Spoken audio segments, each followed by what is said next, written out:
We go take you text, Facebook and WhatsApp message. You complain where you will send as letter to the producer. We dey announce but team them working loss and plenty more. We idea all about the country, but you self-PF for being the use that you area. We use the original program where they give you updates. Where use? You get use? Yes, I got use.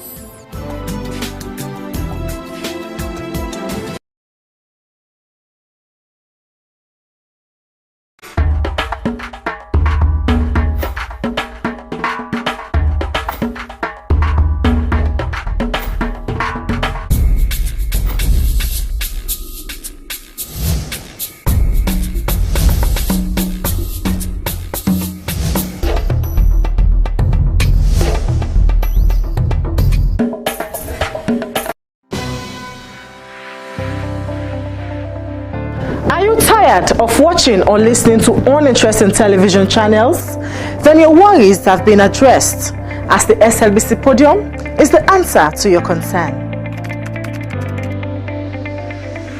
The SLBC television show, The Podium, is one of the programs you can't afford to miss as a guest or a viewer.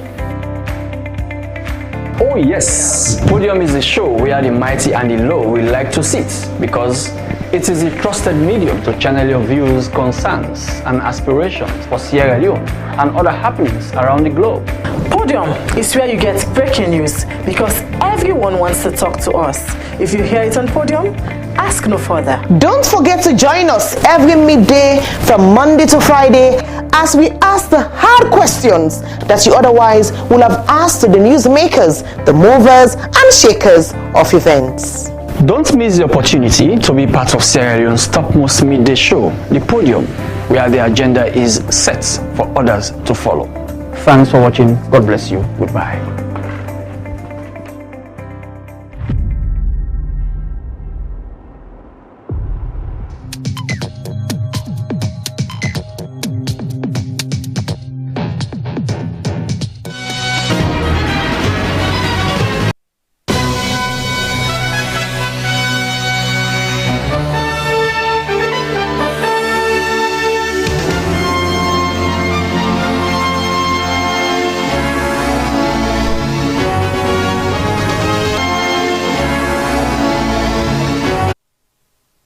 It's a very pleasant good afternoon and warm welcome to the Podium. Today is Friday, the 20th of September 2024, and it's our final edition for this week. We start with our quote of the day, which comes from Mahatma Gandhi, an Indian philosopher and politician. It says, "Live as if you were to die tomorrow. Learn as if you were to live tomorrow." Coming up, Ministry of Basic and Senior Secondary Education extends WAEC online portal registration. We shall be finding out on this and other issues this afternoon. Chinese government hands over international fish export certification to the government of Sierra Leone. And the Council of Churches celebrates centenary and holds 90th annual General Assembly. All these issues, including your messages, which you can send to 034 100 333, or you can even follow us on our Facebook page at Slbc TV channel 31. Your text should be on 030 073 719. It's the Podium.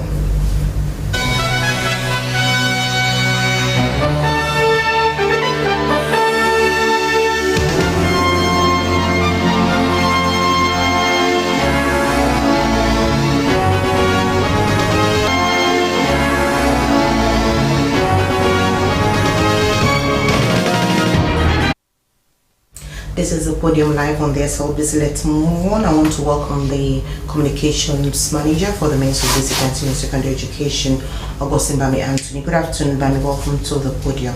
Good afternoon, Salma, and good afternoon, viewers. Okay, we saw a press release on an extension for online registration for private ones. What led to this extension, and give us a background briefly, and later we'll be looking at the need for an extension. Oh, thank you very much. Sometimes in April this year, when we were preparing for the government examinations WASC, we had a quite number of complaints, even making rounds on social media, that quite a number of 150,000 plus candidates were unable to write the exams because of WAEC did not accept them to write the exams. But we had to come to the media. Of course, you are a testament to that. That we were able to explain that the responsibility of the head teachers, heads of schools and principals is basically to upload the continuous assessment and all other pieces of information, vital information about their candidates into the WAEC portal. So before now, it was still bilateral. It was between WAEC and the school heads, without the Ministry of Basic and Senior Secondary Education playing much role in that area, except when it comes to the area of submission for payment to the Ministry of Finance. That was the area we could come in as a ministry. So this year, that very incident, we had over 173,000 candidates who were successfully registered through the the continuous assessment portal, because continuous assessment grades were submitted for them directly from their schools. So a lot of them came after to say no, our CAS continuous assessment were not uploaded because of difficulty of the internet, because of the late communication from WAEC. A lot of challenges came in. So we gave the permission to the schools to go ahead and do the registration, the batch registration, BRS. And we realized that because we had verified the list, and because the prerequisite is that you should pass Beke, and you should have started Beke within 3 years before writing the WASC. We realized that a lot of them were not qualified for that. So when they went now to upload their BRS, only 140,000 uploaded. So a deficit of around 35,000 existed. We needed to know who were these people. And so the issue went to Parliament. Parliament was seriously interested. The Parliamentary Oversight Committee Chairman, Mr. Honorable Javi, was so vital in that situation that the Speaker of Parliament, before now was not the Speaker then, but now Speaker of Parliament, took this matter personally and therefore set up a committee to go school to school from Parliament to work in tandem with the Ministry of Basic and Senior Secondary Education, the civil society, the media, and other stakeholders to go to these affected schools to verify the list of the affected candidates. So after a 3 weeks, exercise, vigorous exercise in the field, we came up with 35,000 affected candidates. But before that period, the Minister of Basic and Senior Secondary Education and team of the Ministry of Basic and Senior Secondary Education had a conversation with the Minister of Finance to see how government could support in terms of payments for these kids to write the exams. The first schedule was sometimes in August. It didn't write because WAEC was not prepared for that, and so we went in to plead for the November exams, at least to be able to write the November exams. It's a private exam, but private examination, we all know, is quite expensive, 3 times than what we pay for government. So that means if government is paying for private exams, means the number has to be 3 times what they really were to pay for if it were the government exams. So that became a bit of a challenge, and the Minister of Finance said, yes, I've heard you, but there was some form of indication that they will consider the ministry's proposal. But that took a while, that dragged a little, so a lot of concerns were raised about what will be the status of these candidates. They are still waiting. So the president had the executive clearance to that after some vital conversation with the minister and ministry. But it came on Friday, and the portal for WAEC closed on Sunday. So meaning the executive clearance didn't come in time because of the kind of time, the Friday. So we only had Saturday and Sunday to get these candidates verified and uploaded. But what happened, Salma, will amaze you. The number, the 35,000 that we really had, they were not eligible candidates. A lot of them were not eligible, not qualified. How is it possible? These same school heads, some of these same school heads are the very problems to our education. They knew that we are going to check for Becker qualification. If you pass Becker, then you go for the exams. So what they did for some of these private schools, they knew private schools, we know what happens. They will accept candidates who will not pass Becker because they want the number. So in 2-3 years, that will catch up with them. So they will use one code. For example, Bami Anthony passed Becker 3 years ago and he is in my school. They will use Bami Anthony's code for 20 other candidates who really didn't pass Becker, because all they know is we are going to check whether pass or fail. So when we did that, yes, in the first instance, to be very honest with the general public, they cut us. From that 35,000, we were able to process 20,000 of them, for which we said we were qualified. It was one of us who picked it up from the algorithm, the database that we use. They said, okay, we have checked their status of pass. Yes, now they passed. But let's check if it is these people that really own this result. And we started with 1-2. We realized that we are heading for danger. The first one we did, you will see Augustine Bami Anthony passed Becker. But the name that is against that code, that Bami Anthony code, that code will be Joseph Johnson.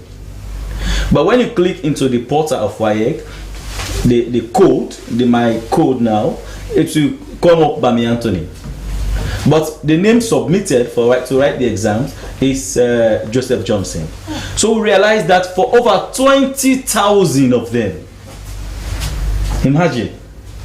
So from 35,000 that we initially processed, now it came down to 6,974 candidates who are really eligible, whose Becker code match their names. So out of the 35, how many number currently is? So now as we speak, is 6,974 candidates we verified that are correct. But now we had another process. You cannot just access the WAEC portal. You have to have some form of PIN or serial number to be able to process your system. So we as a ministry do not have the professionalism. WAEC was also overwhelmed to have done that within 28 hours. So we had to contact a private entity, Africell, who also have the facility, and we had a memorandum of understanding to do that for us for 6,974 candidates. And a very good job done. They were able to do that in less than 24 hours. So we are only left with Sunday. Sunday was the last day for the closure of the portal. So it was that Sunday that we had to deploy some of our committed cafes. The good thing is, since we went to Parliament, we were able to improve on quite a lot of challenges. Now WAEC has adequately provided training for over 20 cafes across Sierra Leone. So, but majority of them are in Freetown, so we had to deploy them to these regions where we only have 8 affected districts. So on that Sunday, podium of 62 candidates or so, we are able to upload everything. So that was completed. We only had now a remainder of seven districts. But from these 7 districts, we only had 1,000 plus 1,200 and 1,200 candidates who were successfully uploaded as per the last minute of the 15th of September, when the portal was shut down. So a number of over 5,000 candidates were unable to register. So there came in the problem. Now government has paid. The money is seated in the Ministry of Education's account. What do? We have to go back to WAEC.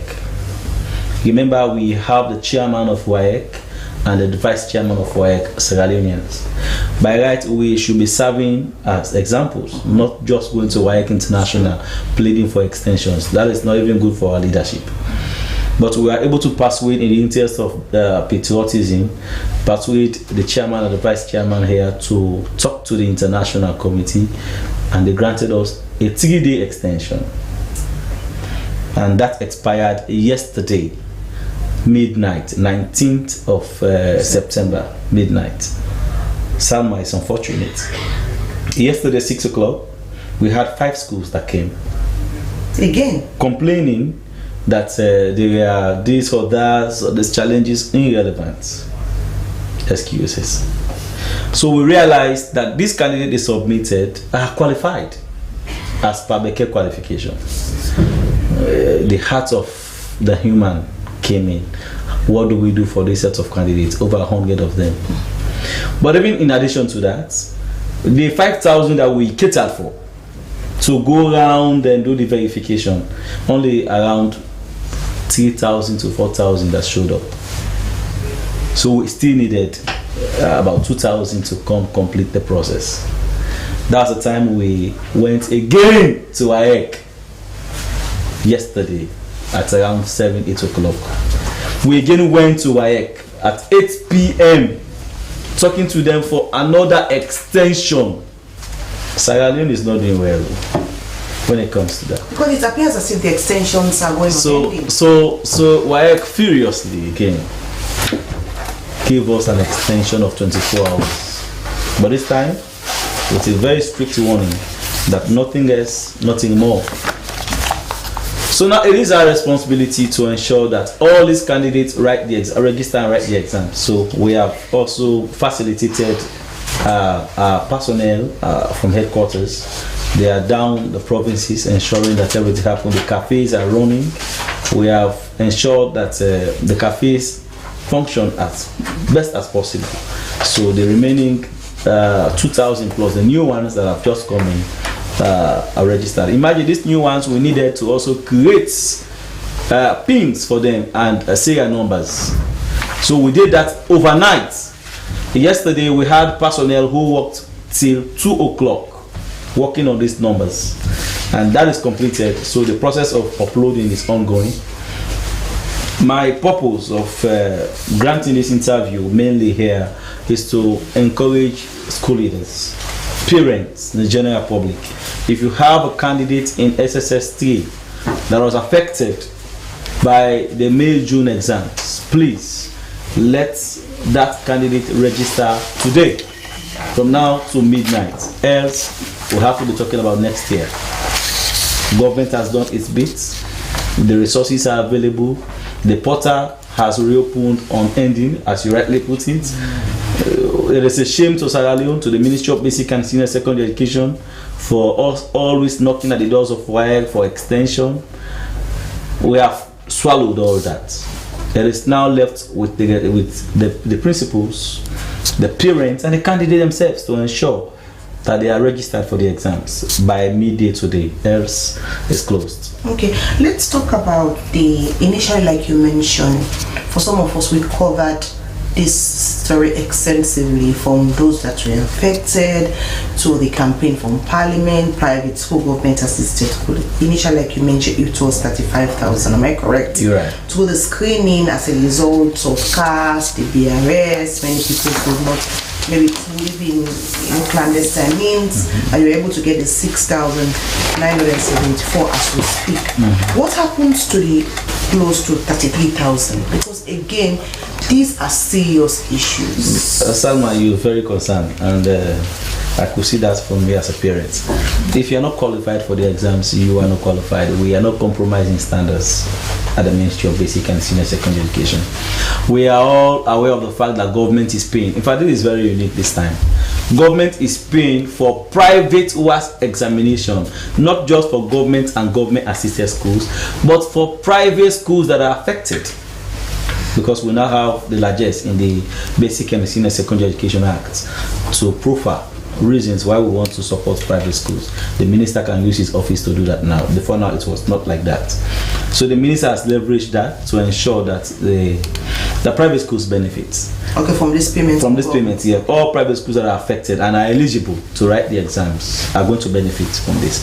So if you are not qualified as per Becker requirements, as per a lot of other requirements that we've set in place, probably you are not saving a school going PUP. If we realize that you are not going to write the exams.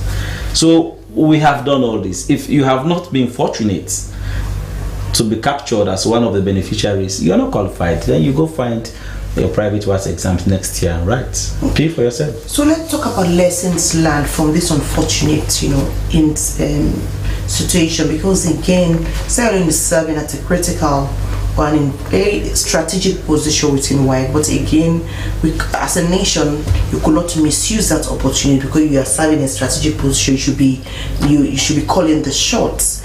This aspect of always extending timeline, always public exam is at the center of always controversy. How could you address this issue moving forward?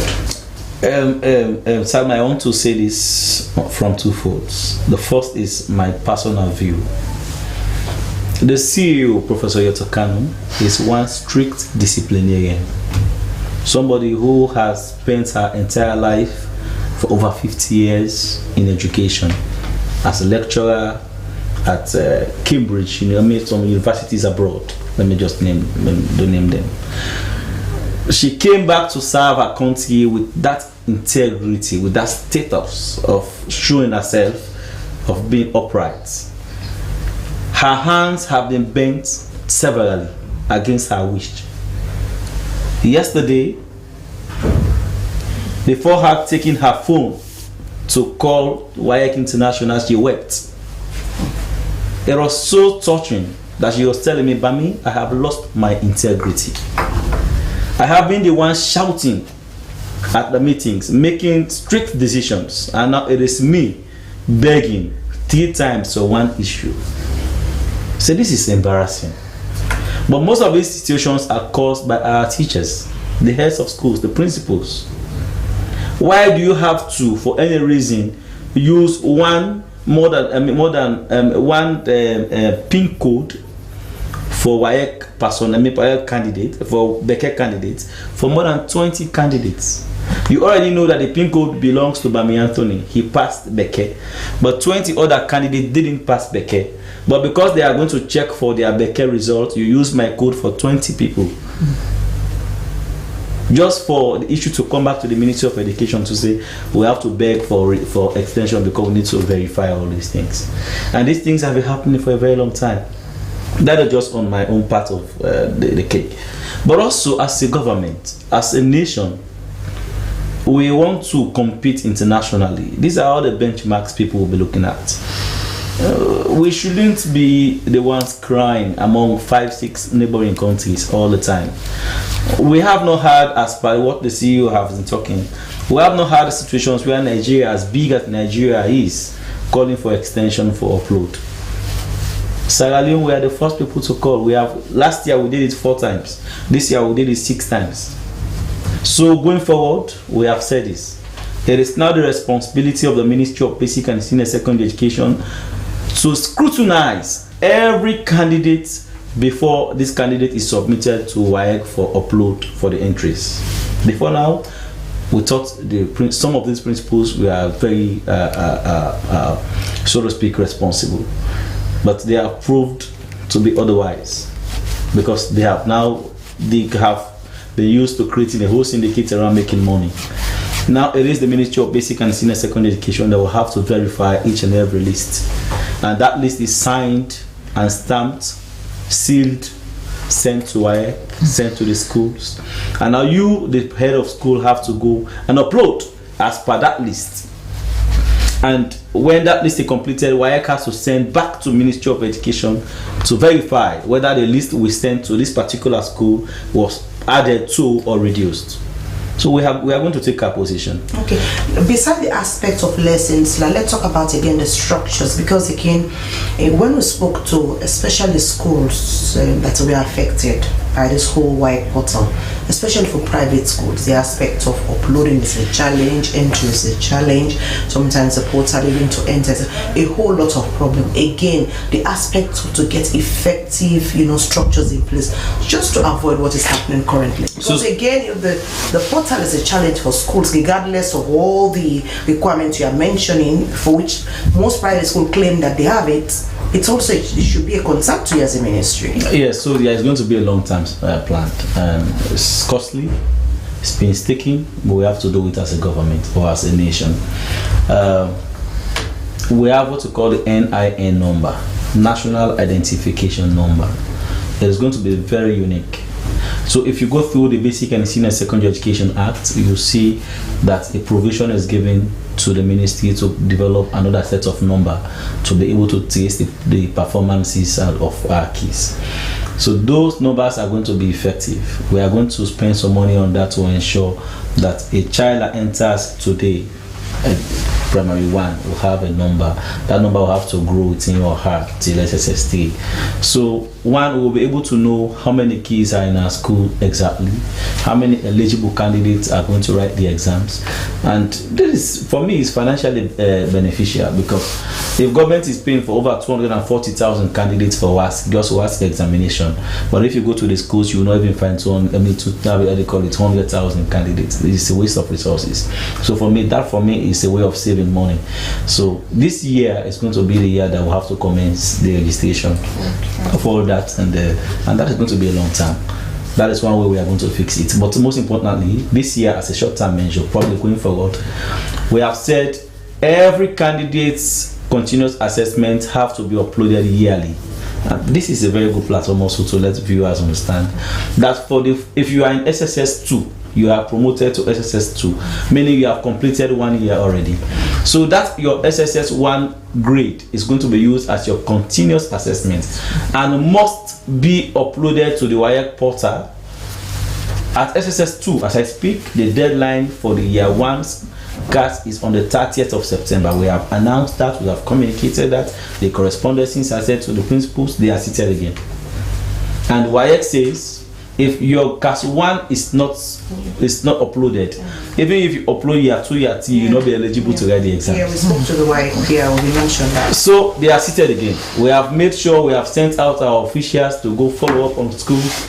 The reason is, what's the challenge with schools with the aspects of this portal? So the reason is, when you start uploading CAS for year 1, it reduces your chances of adding to the number in future. You go to a whole school, there will be 300 in number from GSS 1 to SSS 3. But when it comes to WASC examination, that roll of 300, they will present just a class of 600 candidates, because they will be taking what we call passengers from outside to come to the school to write the exam, pay them huge amounts of money. But if you have been uploading your CAS from year 1, means you know your keys already from SSS 1. By the time they go to SSS 3 in 3 years' time, you have been able to have gone through a lot of things with them. Their piece of information are up there now, so they want to judge that. Because before now, it was where you have to sit to the exams first. After the exams, the school authorities will now go now and manufacture your continuous assessment and send to WAEC. WAEC said, no, we don't want this. We don't even know if these continuous assessments are true, because it's going for 30% of the exams. So they want to now have a genuine set of keys that will have continuous assessment merited. So you have to begin now from SSS 1, SSS 2, SSS progressively. So they will be able to know. But Anthony really went to the Prince of Wales year 1, year 2, year 3, and he is eligible to write the exams. Okay. So that's the reason. All right, continue to be with us. He is Augustine Bami Anthony, the Communications Manager, Ministry of Basic and Senior Secondary Education, giving us an update as to a day's 24 hours extension on the registration of private WASC for schools that were affected by the May-June examination last year. The program you're watching is the Podium. Let's move on now to another issue wherein the Council of Churches in Sierra Leone has made a very strong commitment to continue in building peace, promote justice and tranquility in the country and the body of churches. The decision came during the 90th ongoing Triennial General Assembly and the Centenary celebration. So more on that, we have Reverend President Sutton Kroma, member of the Executive Council, CCSL. Good afternoon, Reverend Sutton Kroma, and welcome to the Podium, ma'am. Good afternoon, and good afternoon, viewers. Okay, who is CCSL? CCSL is a Council of Churches in Sierra Leone that have been in existence since 1924. Right. It has about 24 member churches and affiliates that are part of the council, that made up the council. And this is a council that attends the It's a council that attends to the needs of society. It's been working with society since the past centuries. It has played a pivotal role in shaping Sierra Leone's social and spiritual landscape through advocacy, reaching out to communities and collaborations with other partners and other like-minded organizations or institutions of religious institutions. Like we have other councils, we have the EFSL, the PFSL, we collaborate with them. We also work with the government in ensuring that religious mandates are kept in the nation. In Sierra Leone, we have promoted peace, as you have been reading. We promoted peace and justice in Sierra Leone for the dignity of the people, and our efforts to mediate conflicts have been very paramount in this nation. CCSL is the one that bear the Interreligious Council we are enjoying today. It was born out of the Council of Churches in Sierra Leone, and we played a pivotal, great role in the issue of conflict resolutions. We took part in the reconciliation of the past rebel war. We took part in the reconciliation of the election conflict we are having. We are the ones who are able to bring the two groups together and put Sierra Leone back in order. We are involved in health issues. We deal with gender justice. We deal with child rights. We deal with FGM, HIV. We are in diverse ways. Our key role is working with communities, building communities, supporting communities, and ensuring the spiritual life of people are kept intact. So we do a lot, and also in development, we go into communities. And one thing about the Council of Churches, when we go into a community, we don't handpick or we don't discriminate.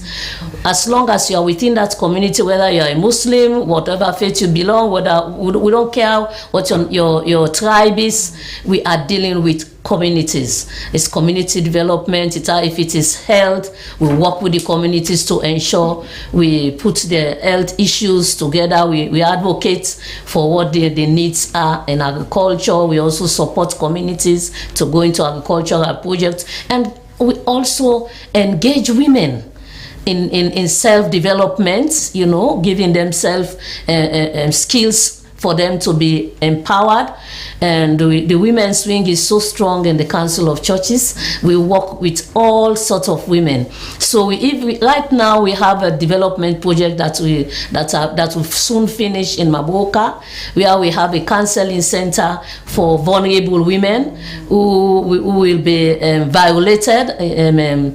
This what you call domestic violence. So we follow up on them. That center is going on to be completed for us to target those vulnerable groups. So we are doing a lot. Okay. So let's talk about the vision then of those who actually decided to set up an organization of such, the Council of Churches in Sierra Leone.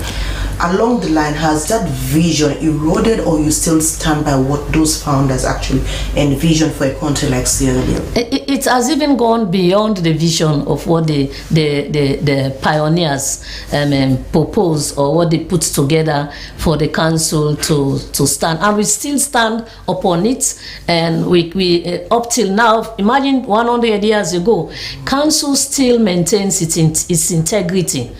We do not relent in that. That's why we are very cautious and very careful about those who come to join us. If we see that those who are coming to join us do not work within our mandates, we will not accept you. We will not discriminate you, but we tell you these are our conditions, these are our terms, and this is our mandate. You are prepared to work with us in that manner, because we don't want anybody that can soil the name of council. For 100 years now, we've maintained that integrity. The whole nation knows you can't go anywhere in Sierra Leone and they don't tell you about CCSU.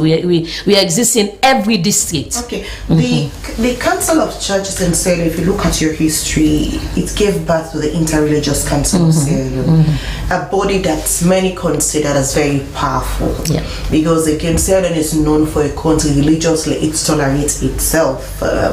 Because in fact, Sierra Leone is now a role model in other parts of the world. Has the council to the Interreligious Council of Sierra Leone and CCSL maintain that aspect, like to be a moral guarant, to be in the middle of issues in Sierra Leone?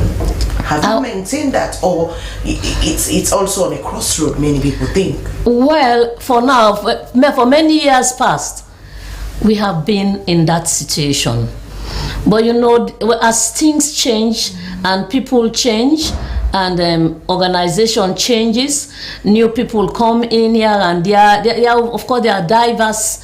We have challenges with that we are trying to put together by the grace of God. But we still maintain who we are as a council, and we cannot allow anything to soil it, as I said. We still maintain that, and we are working with our colleagues, our brothers, to ensure we keep the Interreligious Council intact again. By the grace of God, the nation will see that Interreligious Council have transformed to what it used to be, and we continue to stand on that. It's a matter of time. Things will come back to normal. You know, there are certain situations that can interfere into certain situations. So how will the 100 years looking back, these issues could be at the table to discuss? That CCSL is an organization that gave birth to the Interreligious Council of Sierra. How can we reposition ourselves? So how, again, a celebration, I doing like stock taking at a point like this? That's why we have the theme, celebrating our past, committing to the present, and the other one is what is the next one? The next one is inspiring a hopeful future.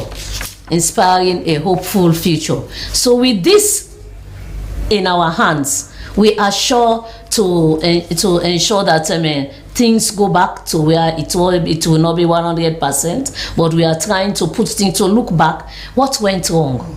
If you want to move further, whether in your family or wherever, you need to sit down and look back. Why is things happening this way? What do we need to do to correct what is happening now? And how can we go about it together? So we have to have one mind. We have to be truthful and sincere and faithful to ourselves. That's the only way we can handle it. Okay. And we are ready to do it by God's grace. Let's talk, for example, the focus or the bigger vision of CCSL. It's how you shape society, be it spiritually or socially. But we are also grappling as a nation with a lot of social issues. Yeah. Poverty, the aspect of political instability. A lot of issues is happening for the last 10 to 20 years. Issues of how to sustain our peace, issues of unity, regional inclusion. What could you think would be the role of the Council of Churches at a time like this in Sierra Leone? My sister, these are all the things we are going to engage in this AGM. The AGM will be closing on Saturday, and with the great Thanksgiving and on Sunday and the St. George's Cathedral. So we are going to put this on the table to set up groups to look at it well, and then come out with recommendations that will work towards to ensure we handle those issues. We know there are lots of issues. Some of it we have been engaging in it, and our key area is advocacy. We cannot go beyond the advocacy. We advocate for the less privileged. We advocate for the voiceless, I will call it. So we advocate. We partner with other like-minded groups to ensure we engage government. Where it is necessary to engage government, we come in and we engage. Where it's necessary to call to engage communities, political leaders, we do it, and we have been doing it. We'll continue to do it because we know that is what we need. Let's go back to history again. If you look at after the Civil War to reconciliation, the TRC, in fact, CCSL was a critical voice, a very loud voice. In fact, if you look at also even those who contribute, for example, the chair then of PPI was one of you, the late man now, Bishop Hompa. At that moment, the CCSL was a powerful voice. Is your voice dwindling? What is happening? Our voice is not dwindling. Because again, there are a lot of issues happening when people expect the Council of Churches to be, to be very vocal on the issues. Are you constrained? We are not. Are your lips sealed? Not at all. Not at all. Let me tell you something. We are not a vuvuzela. People want us to be vuvuzela. We go out to make noise. The media is there. They see all what we do. We don't act like that. We are advocating, we are engaging in our own way. So during trying times, what has been the role, for example, of CCS? Let's talk about, we have had, hotly contested elections, when people lose, they don't want to accept these elections. What has been the role of CCSL that you said you don't want even the public to know? What has been that role? Because again, we live in Sierra Leone, people respect their religious leaders. Sure. It's not that we don't want people to know certain things. What we do in those key areas, we invite the media. When we make statements, we invite the media, and we give the message. We are engaging. The church have been engaging. The council have been engaging. But it's like what people want us to say. That's the problem. They want to put into our mouth what we should say, and we know what to say at the time we need to say it and how to say it. You cannot hurt me and I tell you something to hurt you again. Our role is to advocate, to bring peace, handle conflicts in a peaceful manner, and ensure when the things happen during the election, there are certain things that they didn't know CCSL intervened in, like the situation that happened in the APC office. CCSL was there. When the thing up after the fracas, they went there. They did not want them to enter a certain point, but CCSL was there to fact checked some of the information that they got first-handed, and it was CCSL that intervened to ensure the lady that died there, the body was given to the family because of the intervention of CCSL. But because we did not go over the television and the radio, you know what it will mean at that time. So that's why people thought we did not do anything. We have been engaging before, during and after the election. CCSL have been engaging individual political parties, those that are the one who win, the one who lose. We have been engaging. It's unfortunate that sometimes you cannot go beyond certain point. You will try your best. They say you can take the horse to the river, but you can't force the horse to swim. So these are some of the issues. Okay, let's talk about your strong statement the council made, in fact, at the opening. I know that could be your focus about how your strong commitment to continue to build in peace, promotes justice and tranquility in the country. These three issues you mentioned, Sierra Leone has a cause good in that aspect. That is not a secret at all. For many people, they are concerned about how, for example, this political bickering around affects the peace. People think, the justice system is just serving those in power. Tranquility, how could regional inclusiveness? How do you think you could work on this? As I said, what we do is advocate and engage. We will continue to engage. We will continue to advocate to our people, engage our people, talk to them, encourage them, that we cannot develop without peace. But everybody will tell you that peace goes with justice. So there are times you let go your rights in order for peace to come. Because if all of us want to hold on to our rights, who is going to to bring us together? So our voice will always be there. We will start. The council or the church has a large community, and it's wider. It's larger than any political party. So we use the voice God has given, our prophetic voice. We use scriptures to handle the issues we are handling. As I said, people want us to say what they want to hear. But we don't talk what you want, because you are thinking about your own individual. You are not thinking about the wider community. For us at council, we are not looking at ourselves individually or our individual family. We are looking at the bigger picture, which is Sierra Leone.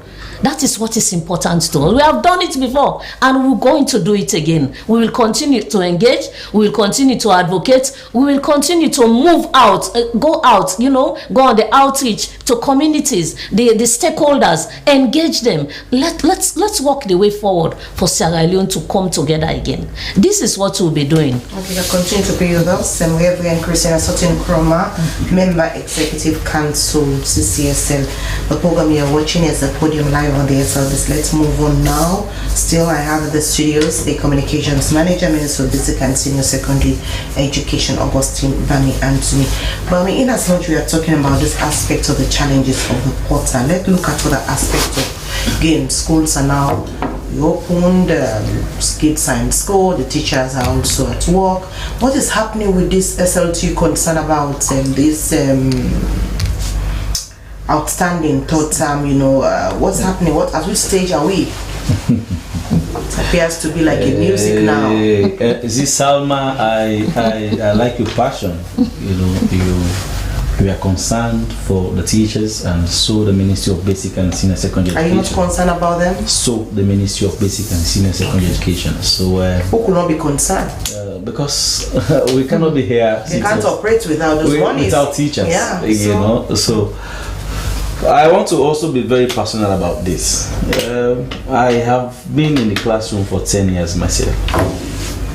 My father, my daddy, taught for 44 years. He never did any other thing, only to teach. We know what happens within 44 years. My sisters are teachers, so I'm coming from a teacher background. I know what it means to go to the classroom without food. The confidence level is low.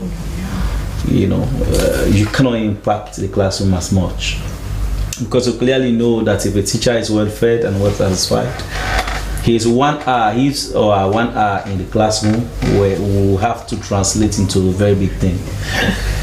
This is a situation where the Ministry of Basic and Senior Secondary Education is, where we deliver on one activity but from two ministries: the Ministry of Basic and Senior Secondary Education and the Ministry of Finance. The actual job is done by the Ministry of Finance. The Ministry of Basic and Senior Secondary Education have to do the processing and forward to the Ministry of Finance. Of course, we do that every day. Let me just give you a summary. The Ministry of Finance gave us an indication in writing that they are going to pay the school subsidies the next week, the following week. We were happy. I came to the SLBC. I said that in few days, the subsidies will be paid for third term. We had to go to the ministry, myself and the minister, Dr. Minister Konosaki, and pushing for the actualization of that correspondence. But he was told that there were quick emergencies on the table of the minister that they needed resources to handle as immediately as possible, in as much as the subsidies are also very important to pay. Okay, so we had to wait. We went there again by the end of the month, by the end of August, first week of September. We were informed that they were going to pay salaries, and after the salaries are paid, they will pay the school subsidies. But the good thing is the Sierra Leone Teachers Union and the teacher body, CPSs and all, understand the situation at hand. Yes, we are the responsible ministry, the Ministry of Basic and Senior Secondary Education, but also we are not the ones that keep the national pulse. Else, that will be the first priority. I can't imagine when they'll be getting the first quarter. Maybe that will be at the middle. No, I believe it is a difficulty along the line. The Ministry of Finance is also committed to paying.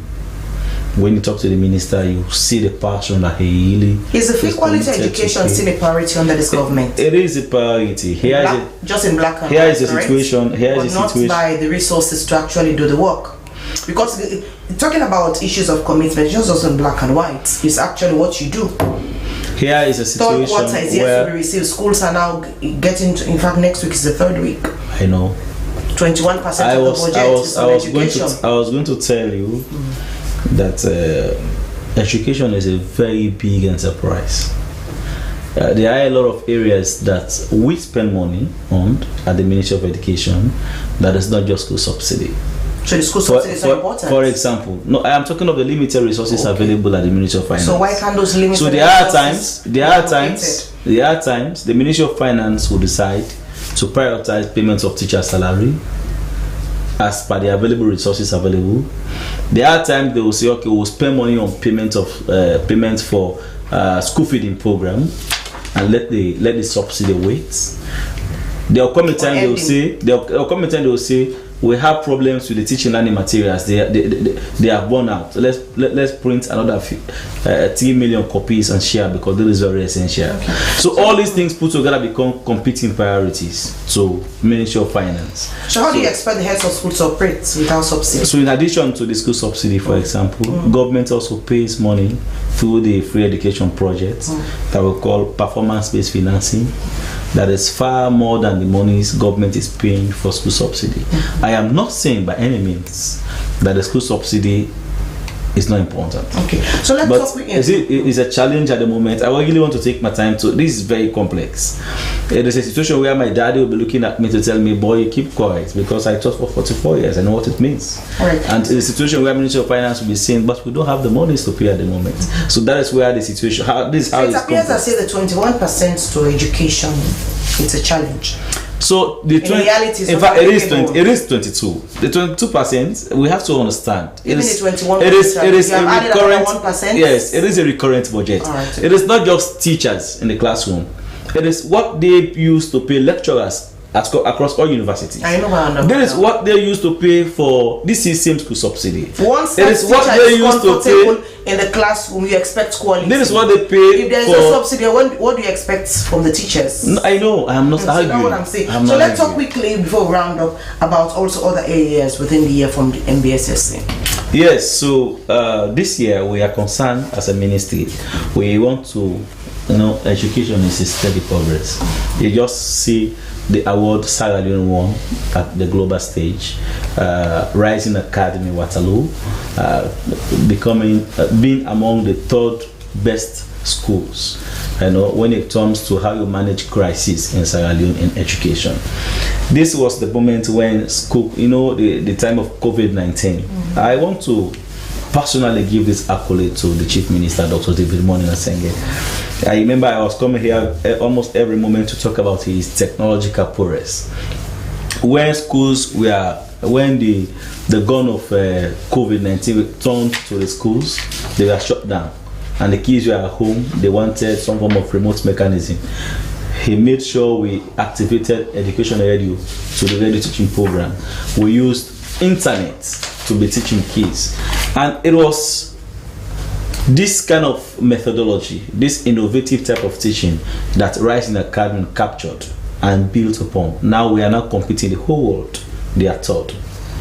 So it's a good thing. But going forward, we are going to strengthen that. We are going to strengthen technology. We are going to strengthen comprehensive sexuality education in our schools. We are going to ensure that we also review the roles of the school quality assurance officers. I think we are having problems in that area in providing the kind of monitoring that we want. So it's going to be a work plan for us this year that we want to take a look at their roles, and of course we are going to set up the National Assessment Unit to be able to be assessing our formative and our summative examinations and progresses. So we'll know where we are even internally before having internal supervision. Thank you very much, Bami. As we try to round up, after the sessions, what's next? Because like I mentioned earlier, CCS, a lot of expectations from the public, especially at a time like this. So moving forward, after the conference, what will be the follow-up mechanisms on some of the critical issues, and how will the council also reposition itself to the expectation of citizens? When we sit together and assess look at the present, we'll put our action points together, because we have a strategic plan that we are working on, and looking at the present, we will identify some of the issues, the key issues that need immediate attention, those that are long-term, so on and so forth. We'll put them together. Of course, we have the various committees. We have advocacy committee, we have other committees that will handle these issues, that and at the end of the day, all of the recommendations that will come together, the committee will handle it and see what needs to be done earlier, and then going forward, that's what we will do, engaging the various areas and stakeholders or communities or leaders that are needed to be engaged. So that's what we will do at the end of the day. Okay, thank you so much. Well, that's how we end the podium this afternoon. But before we, just a reminder of our quote of the day, which comes from Mahatma Gandhi, an Indian philosopher and politician, and it says, "Live as if you were to die tomorrow. Learn as if you were to live forever." Thank you so much for watching the podium.